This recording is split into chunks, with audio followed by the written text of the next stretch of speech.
long time, I kind of stood to the side and gazed at the Yakuza series from afar. I was interested, obviously, but there were a few barriers in my mind that stopped me from taking the plunge. The first of these was the sheer size of the franchise. I'd missed the boat and I was definitely playing catch-up. The second was the gameplay, or what I perceived the gameplay to be. I always just thought it was kind of like a beat-em-up and that was it. Oh, how foolish I was. I've only played Yakuza Kiwami so far, so I can only really speak on that game. But if the rest of the franchise is anything like it, and from what I've seen it definitely is, then I'm going to be playing a lot of Yakuza games over the next few months. But I can also guarantee that there are a lot more people like I was, foolishly depriving themselves of this amazing experience for the same reasons or similar. This video is to try and give you that nudge over the edge and at least get you to give Yakuza Kiwami a go. And if nothing else, it's a spot for me to gush over this amazing game. So here are my top 5 reasons to play Yakuza Kiwami. First things first, we have the setting, and Kamurocho is the perfect setting for this game. It's based on the Kabukicho area of Tokyo, which is like basically the red light district. And at first glance, the map area seems a little bit small, especially for a game that you're going to put at least 30 hours into. Like, seriously, at least. I put about 50 into it, 55.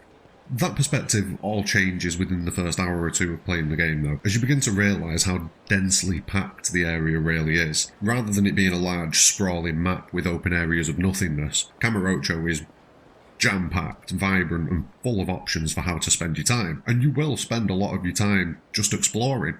Every corner that you turn could lead to one of the game's numerous side stories, random encounters or side quests. Every section of the game has its own vibe, from the flashy area of Tahei Boulevard surrounding the Millennium Tower to the grimy purgatory area of West Park. You'll find yourself getting lost in the fictional setting of Kamurocho in no time. Now, this is one of the main reasons that the world of Kamurocho works as well as it does. It's the massive variety of things that you can do in the game. You've got the story and the general things that go down in the city, such as random encounters, but if you dig just the slightest bit under the surface, you'll find that a lot of the areas that you find yourself in throughout the game have got a number of minigames there for you to sink your teeth into. Some of them are nice and relaxed, simple, just like the dart and pool minigames, the hostess clubs, or the karaoke, not having too much of a bearing on the story, but still being immensely fun distractions, especially the karaoke. So much fun. But others, well, some of the others are more integral to making yourself into the true Dragon of Dojima again, as they tie into the Majima Everywhere system, which we'll come back to later. These include the batting cages, the Meza King card battling game, the Colosseum, the lessons that you get from Kamake, and probably the most fun of the side quest minigames, the pocket racing. When I found myself, like I said earlier, putting about 55 hours into the game, I still only had about 67% completion. I've still not jumped into Shogi or Mahjong, really, so I still need to go in and complete all of those games. I also need to go and complete all of the gambling challenges in the various casinos that you find around Kamurocho, and I've still not quite finished the Meza King battling system. I think I'm about 2/3 of the way through it. But Pocket Racers definitely grabbed me. I put a good 5 hours into racing, getting all the parts, finding the right builds for each race. It was fun. It was stressful, but it was fun. But the main reason that I love all of the minigames is how they contribute to the overall feeling of the game. First, you get a nice insight into Kiryu's character, especially the pocket racing, as you get to meet a lot of characters that were the new Kiryu from before he became part of the Yakuza and before he became the Dragon of Dojima. But secondly, they give a nice diversity to the game. You might get bored of running around punching people in the face. Do you need a break from the story for an hour or so? Yakuza Kiwami has got you covered in so many different ways. You'll almost certainly find something that you'll be able to distract yourself with for a while, and you'll probably unlock some stuff that'll help in the main story as well. This game has got minigames done right and in abundance.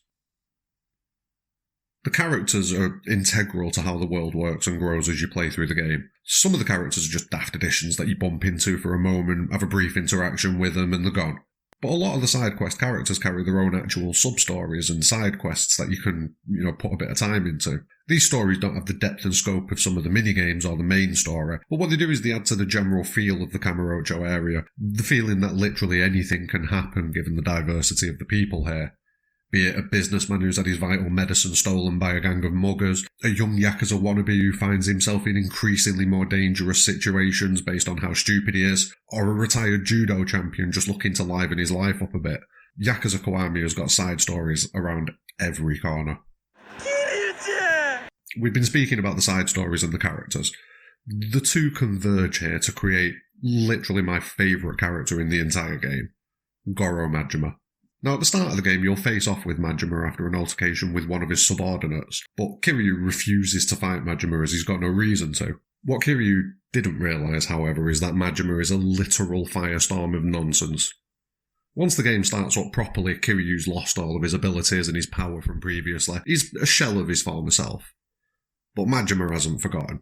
Majima's been waiting. And so begins the largest side quest of the game, if you can even call it a side quest given how integral it is. Now Majima decides that he still wants to fight Kiryu, but not this pathetic excuse of a fighter that he is now. So his goal is to make your life a living hell, popping up at every opportunity to fight you, and try and make you stronger so that you can have the fight that he actually wants. The more you fight him, the more that your rank in the Majima Everywhere system will go up, and the higher that your rank is in the system, the more access that you'll gain to your old abilities and your old power. So gradually, the more you fight Majima, the stronger you'll get. And the Dragon of Dejima style is literally the strongest style. Like, once you get some of the counter attacks later on in the game, no one can touch you. But beyond the functionality of it, it's just so much fun.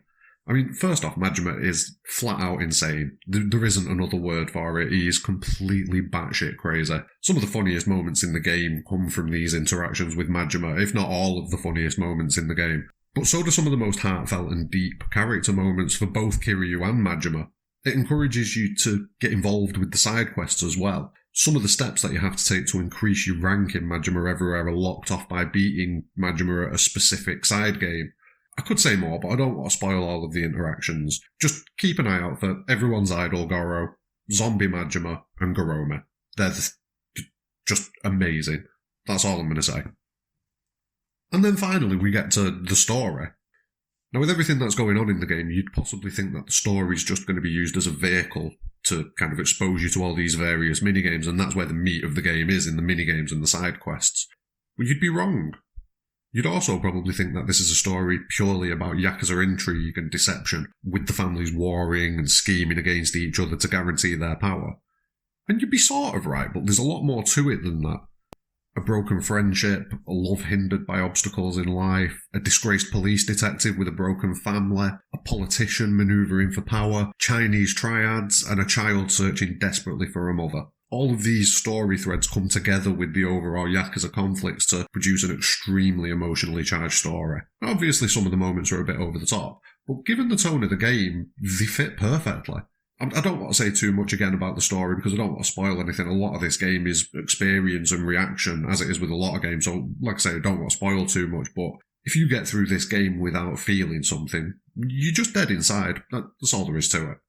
Overall, I love the game, and it's motivated me to pick up the other games in the franchise 100%. At the very least, I'd recommend giving this game a go if you haven't. It's often on sale, and it truly is a brilliant game with a deep story, entertaining characters, and a diverse array of minigames and side quests that you will literally lose hours to. And Majima. I mean, just Majima. But anyway, thanks for watching. Please do smash a like on the video and subscribe for more gaming content, and more than anything, have a great day.